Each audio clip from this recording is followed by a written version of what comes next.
علامات کبریٰ کا ذکر، بڑی علامتیں جو کہ بالکل خرق عادت کے انداز میں ہوگی، جن کا معاملہ جو ہے وہ آپ کے ناپ تول میں نہیں آ سکتا، آپ کی کیمسٹری فزکس اس کا جو ہے وہ نہیں کر سکتی، ادراک ہوگا یہ قیامت کی۔ ان میں نمبر ایک کیا ہے؟ ایک بہت بڑا دھواں آئے گا، پوری دنیا کو لپیٹے گا۔ نمبر دو، دجال کا ظہور ہوگا، جو اپنی خدائی کا دعویٰ لے کر آئے گا اور بنوائے گا۔ اس کے ہاتھ میں ہو جائیں گے، قبضے میں ہو جائیں گے سارے ذرائع پیداوار کے۔ اس کی طرف بھی پہلا قدم اٹھ چکا ہو، ٹرپس کے نام سے معاہدہ ہو چکا ہے۔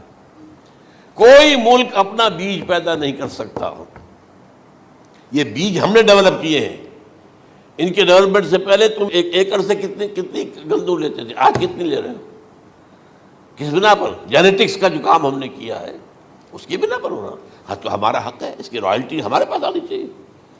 لہذا صرف ان اداروں سے، ملٹی نیشنل سے خریدا جائے گا بیج، اور بیج بھی وہ دیں گے وہ کہ جس سے جو فصل اگے گی وہ بیج نہیں لا سکتی، وہ بیج کا کام نہیں کر سکتی۔ جیسے آپ کو معلوم ہے کہ آپ کے ہاں جو گوشت کھایا جاتا ہے مرغے کا، تو مرغا وہ جو ہے اس میں، مرغا ہو یا مرغی ہو، اس کے اندر کوئی وہ کیفیت ہی نہیں ہے۔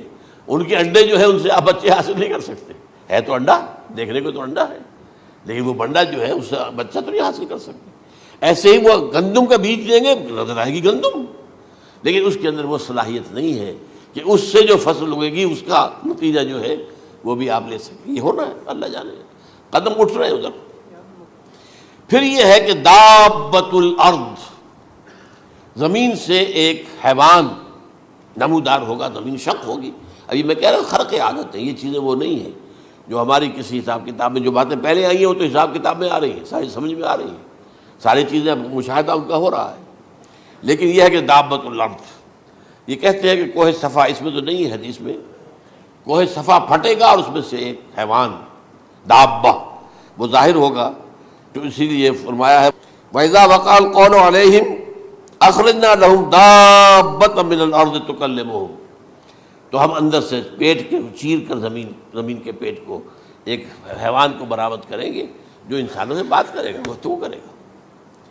نمبر 4، طلوع الشمس من المغرب، یہ بھی خرق عادت، سورج تو طلوع ہوتا ہے مشرق سے، غروب ہوتا ہے مغرب میں، لیکن اس وقت معاملہ الٹا ہو جائے، یعنی جو کائنات کے اندر جو گڑبڑ ہوگی کچھ سمجھ میں بات آتی ہے کہ یہ معاملہ جو ہے، یہ تو اس پورے سولر سسٹم کو اگر بدل دیتے ہیں تو مشرق مغرب ہو جانا، مغرب مشرق ہو جانا، یہ بالکل سمجھ میں آنے والی بات ہے۔ اس کے بعد ہے عیسیٰ ابن مریم کا نزول، جس کے بارے میں آج میں نے گفتگو کی ہے تفصیل سے۔ یہ نزول ہونا ہے، یہ علامات قیامت میں سے حضور نے بیان فرمایا ہے، اور قرآن مجید کی جو اصطلاحات ہیں اس کے حوالے سے میں نص قطعی جو ہے وہ میں آپ کے سامنے رکھ چکا ہوں۔ پھر یاجوج ماجوج کا ایک معاملہ ہے، یہ میں ابھی اس وقت زیادہ اس پر بات نہیں کر سکتا۔ حضرت عیسیٰ علیہ السلام کے نزول کے بعد 2 کام ہوں گے، یہودیوں کا قلع قمع ختم، تمام یہود، ایک کام تو یہ ہونا ہے، اور نمبر 2 عیسائیت کا ختم ہو جانا۔ عیسائیت کی نفی کر دیں گے، بھائی میں، تم مجھے خدا کا بیٹا بنائے بیٹھے ہو، میں تم خدا کا بیٹا نہیں ہوں، میں تو اس کا بندہ ہوں، رسول ہوں، میں نے تم سے کب کہا تھا کہ مجھے خدا کا بیٹا بناؤ۔ نمبر 2 یہ کہ وہ خنزیر کو قتل کر دیں گے، یعنی یہ تم نے خنزیر کب سے کھانا شروع کر دیا؟ میں تو تم کو نکاح اجازت دے کر گیا تھا، یہ تو شریعت موسوی میں حرام تھا، اور میں کہہ کر گیا تھا کہ یہی شریعت تم پر لاگو رہے گی، ہاؤ کم؟ تم نے کیسے یہ؟ آج بھی بہت سے رومن کیتھولکس جو ہے وہ سور نہیں کھاتے، وہ اس میں ہے ان کے اندر کچھ نہ کچھ بات جو ہے، جو حضرت عیسیٰ کی تعلیمات کا کچھ اثر ان کے ہاں ہے۔ میں تو ایک مرتبہ، یہ 1971 کی بات ہے، 4-5 دن کے لیے برسلز میں رکا تھا، اس لیے کہ وہاں مجھے ایک صاحب نے خط لکھا تھا کہ وہاں ایک نوجوان ہے، ابھی اس میں ایمان لایا ہے، اور اس کے کچھ مسائل ہیں، ہم کوشش کر رہے ہیں ان کے مسائل حل کریں، آپ بھی جا رہے ہیں۔ میں انگلینڈ جا رہا تھا تو واپسی پر آپ ان کے یہاں چند دن ٹھہرے، میں حیران ہوا۔ ویسے اس نے مجھے اپنے گھر ٹھہرایا نہیں، اس لیے کہ ماں باپ تو اس کے کرسچن تھے، اور پولیس کا چیف آفیسر اس کا باپ تھا، چیف آف پولیس فورس۔ اس نے مجھ سے 1 دن کھانے پہ بلایا، میں ہوٹل میں ٹھہرایا مجھے، اس نے کہا آپ اطمینان سے یہاں کھانا کھائیں، اس گھر میں نہ آج تک کوئی شراب کی بوند آئی ہے اور نہ ہی کوئی بوٹی آئی ہے سور کی. Roman Catholics. اب اکلوتا بیٹا تھا یہ عبدالعزیز نے بعد میں نام رکھا. وان کینٹر اس کا نام تھا جو کہ اوریجنل تھا. پھر اس نے نام رکھا عبدالعزیز وان کینٹر. پرانا نام بھی بہرحال رکھا. نہایت ایک نہایت خوبصورت. 28 سال کی عمر تھی اور اس وقت میں نے دیکھا تھا کہ اس کی فقہی معلومات جو ہے میری معلومات سے 10 گنا زیادہ. اس کی وجہ کیا ہے؟ وہ گیا تھا موراکو میں ایز اے ٹیچر ملازمت کرنے، پیسہ کمانے. وہاں وہ مسلمانوں سے اس کا ہوا ربط ضبط ہوا، اسلام کی تعلیمات سامنے آئی، اسلام لے آیا. اب اکلوتا بیٹا ہے اور ماں باپ جو ہے کرسچن کیتھولکس. جب وہاں سے واپس آیا تو پھر کہتے ہیں کہ ہمارے درمیان ایک معاہدہ ہے، وی آر لیونگ ٹوگیدر، لیکن یہ معاہدہ ہے ہم مذہب پہ بات نہیں کریں گے، بس باقی جو بھی ہے وہ ساتھ رہ رہے ہیں. لیکن میں حیران ہوا، مجھے معلوم نہیں تھا. اچھا اس کے بعد اس نے جب اسلام کا فیصلہ کیا تو اس کے سامنے سوال آیا کون سی فقہ اختیار کروں. تو اس نے بڑی جو ہے تھورو اسٹڈی کی ہے تمام فقہوں کی، کمپیریٹو اسٹڈی. ان کو کرنے کے بعد پھر فائنل فیصلہ اس کا یہ تھا کہ حنبلی فقہ میں اختیار کروں. چاروں فقہوں میں سب سے لیٹسٹ حنبلی ہے، یعنی حنفی نمبر 1، پھر مالکی نمبر 2، پھر اس کے بعد شافعی نمبر 3، پھر یہ امام احمد ابن حنبل ہے. اور امام احمد ابن حنبل کے زمانے تک احادیث بہت بڑے پیمانے پر جمع ہو چکی تھی، جبکہ ابھی حضرت امام ابو حنیفہ کے زمانے میں کوئی اتنا زیادہ جو ہے حدیث کا ابھی ذخیرہ نہیں بنا تھا. اسی پر تو لوگ حیران ہوتے ہیں کہ زیادہ حدیث امام ابو حنیفہ کے علم میں نہیں تھی، لیکن بجال ہے کہ ان کا کوئی فتویٰ جو ہے کتاب و حدیث کے کتاب اور سنت کے خلاف ہو. اگرچہ انہوں نے صاف کہا کہ اگر تم پاؤ کوئی ایسی سچی حدیث، پختہ حدیث جو میری کسی رائے کے خلاف ہو تو میری رائے کو دیوار پر دے مارنا اور اس صحیح حدیث کی پیروی کرنا. لیکن ویسے اس کے بعد یہ کمال یہ ہے کہ بہت ہی کوئی شاذ معاملہ ہے کہ جس میں ان کا کوئی فتویٰ وہ کتاب و سنت کے منافی ہو یا سنت کے منافی ہو. کتاب پہ تو سوال پیدا نہیں ہوتا، کتاب تو ساری ان کے سامنے موجود تھی. اس کے بعد یہ ہے کہ یاجوج ماجوج اصل میں بتا رہا تھا آپ کو کہ جب عیسائیت بھی ختم ہو گئی، یہود ویسے ختم ہو گئے، استیصال ہو گیا، جڑ کٹ گئی. اب عیسائیت گویا کہ اسلام میں ضم ہو گئی. عیسائیت مذہب ختم، یہودی خود ختم. اب یہ طاقت کتنی ہو جائے گی؟ تقریباً 2/3 دنیا آ گئی. تمام اب عیسائی 2 ارب کے قریب ہیں، 1 ارب 90 لاکھ 90 کروڑ ہوں گے، یا مسلمان بھی 1 کروڑ 50-60 لاکھ ہیں. دونوں کو جوڑ لیجیے کتنے ہو گئے؟ 6 ارب کل آبادی ہے. لیکن اس کے بعد آتا ہے یاجوج ماجوج کا خروج. یہ یاجوج ماجوج میرے نزدیک چائنا اور رشیا ہے. ان کی مجموعی طاقت اتنی ہوگی اور یہ اس طرح آئیں گے ہر اونچائی پر سے اترتے ہوئے، پھسلتے ہوئے. جیسے 1962 میں جب وار ہوئی تھی بٹوین چائنا اینڈ انڈیا 1962 میں، تو وہ اس وقت کا نقشہ جو آج بھی اخبارات میں پڑھتا تھا تو یاد waves after waves of Chinese soldiers were coming down the slopes of Himalayas. یہ تو وہ ہے نا جن کی تعداد کا کوئی حساب نہیں ہے. اور رشیا اور یہ مل کر جو ہے، میرا اندازہ یہ ہے کہ جب پہلے ملحمۃ العظمیٰ ہوگی وہ عیسائیوں اور مسلمانوں کے درمیان، اس وقت یہ دونوں پاورز نیوٹرل رہیں گی. لیکن غالباً یہ بات طے کر لیں گی کہ ویپنز آف ورلڈ جو ہے ماس ڈسٹرکشن یہ استعمال مت کرنا.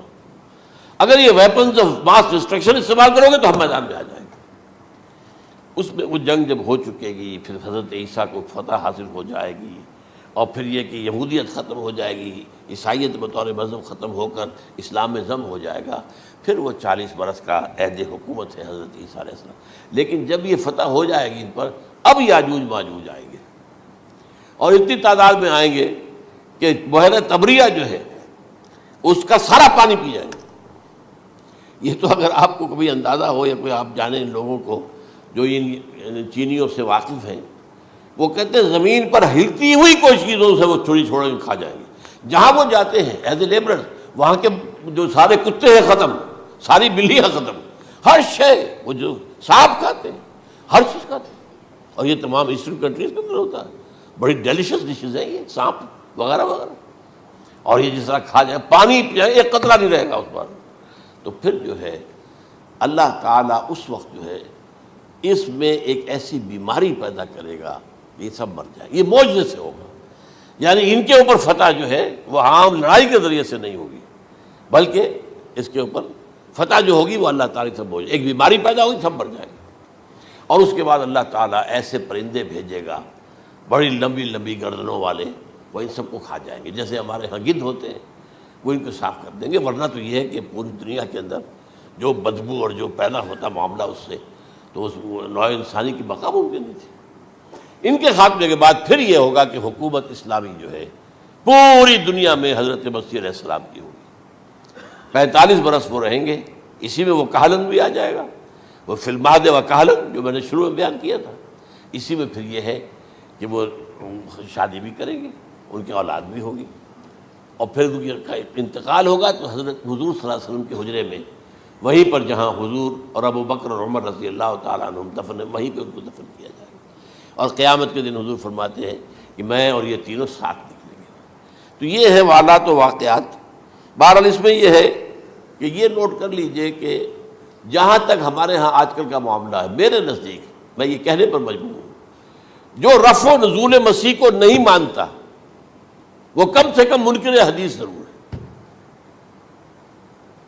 میں اس سے کم کا فتویٰ نہیں دے سکتا. اب یہ ہے کہ جو لوگ مہدی کو نہیں مانتے ان کا معاملہ میں مختلف سمجھتا ہوں. چند منٹ لے رہا ہوں آپ کے، اور اس لیے کہ ان کی حدیثیں صحیحین میں نہیں ہیں، بخاری مسلم میں نہیں. اور یہ کہ بہرحال ان کا معاملہ جو ہے وہ ایسا نہیں ہے حضرت عیسیٰ کا. حضرت عیسیٰ کے آنے کا جو کچھ ہوگا وہ تو میں نے آپ کے سامنے بیان کر دیا. لیکن یہ ہے کہ حضرت مہدی ہمارے نزدیک اس میں خرق عادت کوئی ہے ہی نہیں. جیسے ہر صدی کے مجدد ہوتے ہیں، آخری صدی کے مجدد وہ ہوں گے، اور میرے نزدیک یہی آخری صدی ہے، اور اسی میں حضرت مہدی کا ظہور ہو جانا. سعودی عرب میں کوئی خانہ جنگی ہوگی کسی بادشاہ کے انتقال پر، اور پھر اس وقت یہ ظاہر ہوں گے. اس وقت ملک کے حالات کو سنبھالنے کے لیے لوگ ان کو زبردستی نکالیں گے، چھپے ہوئے ہوں گے ایک گھر میں.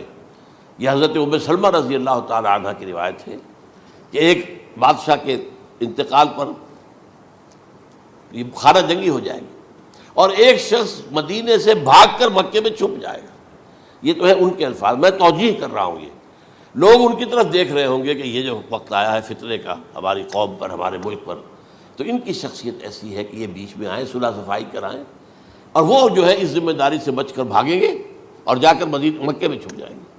پھر لوگ انہیں تلاش کر کے نکالیں گے اور زبردستی ان کے ہاتھ پر بیعت کریں گے، ورنہ وہ اتنے بڑے منصب کو. اور پھر یہ بھی ہے، ایک حدیث میں آتا ہے یصلحو فی لیلۃ واحدہ، ایک رات میں ان کی مکمل اصلاح کر دیں گے. یعنی اگر کوئی تھوڑا بہت نقص اور عیب کوئی ہوا بھی، کوئی کمی کوتاہی ہوئی بھی، تو اللہ تعالیٰ ایک رات میں اصلاح کروا دیں گے. لیکن ہمارے نزدیک اس قدر کوئی خرق عادت ہے ہی نہیں. البتہ جو کہتے ہیں اہل تشیع، وہ خرق عادت ہے کہ ان کے 12ویں امام جو ہے وہ بچپن ہی کے اندر اس خوف سے کہ جو بنو عباس بادشاہ ہیں وہ ان کو قتل کر دیں گے، تو وہ ایک غار میں چھپا دیے گئے. اب وہ 1200 برس سے اس غار کے اندر چھپے ہوئے، اور اس کے بعد وہ ظاہر ہوگی، وہ امام مہدی ہوں گے.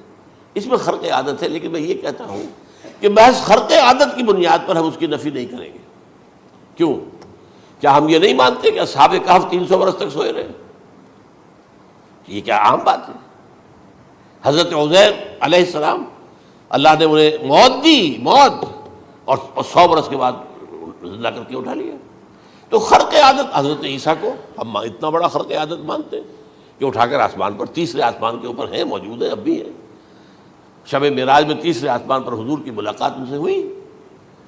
تو یہ خرق عادت کی بنیاد پر نفی نہیں ہم کرتے. ہو سکتا ہے، لیکن یہ کہ اس کے لیے ہمارے پاس کوئی دلیل نہیں، کوئی احادیث نہیں، کچھ نہیں، اس لیے ہم اس کو نہیں مانتے. البتہ خود وجود جو ہے حضرت مہدی کا وہ کوئی عجیب بات نہیں ہے. وہ تو جیسے پہلے بھی آئے ہیں ہمارے مجددین، ایسے مجدد ہوں گے اور دین کو تازہ کر دیں گے. ایک صحیح اسلامی ریاست جو ہے وہ عرب میں قائم ہو جائے گی دوبارہ. حضور نے فرمایا وہ عدل اور انصاف سے عرب کو اسی طرح بھر دے گا جیسے کہ وہ اس سے پہلے ظلم اور جور اور زیادتیوں کے سے بھری ہوئی ہوگی. تو یہ کام ہوگا، یہ تو مجدد کا کام ہوتا ہی ہے اس حوالے سے. لیکن بہرحال میں نے پھر بھی کہا کہ اگر احادیث کی کمزوری کی وجہ سے کہ صحیح عین میں نہیں ہے، اگر کوئی شخص انکار کرے تو مجھے کوئی اعتراض نہیں ہے، ٹھیک ہے، لیکن جو حضرت عیسیٰ کے نفع سماوی اور حضرت عیسیٰ کے نزول کا انکار کرتا ہے وہ کم سے کم، میں انہیں اور آگے کوئی فتویٰ نہیں دیتا کہ وہ کافر ہو گئے یا یہ ہو گیا یا وہ ہو گئے، لیکن منکر حدیث کے لائن میں تو وہ لازماً کھڑے ہو گئے۔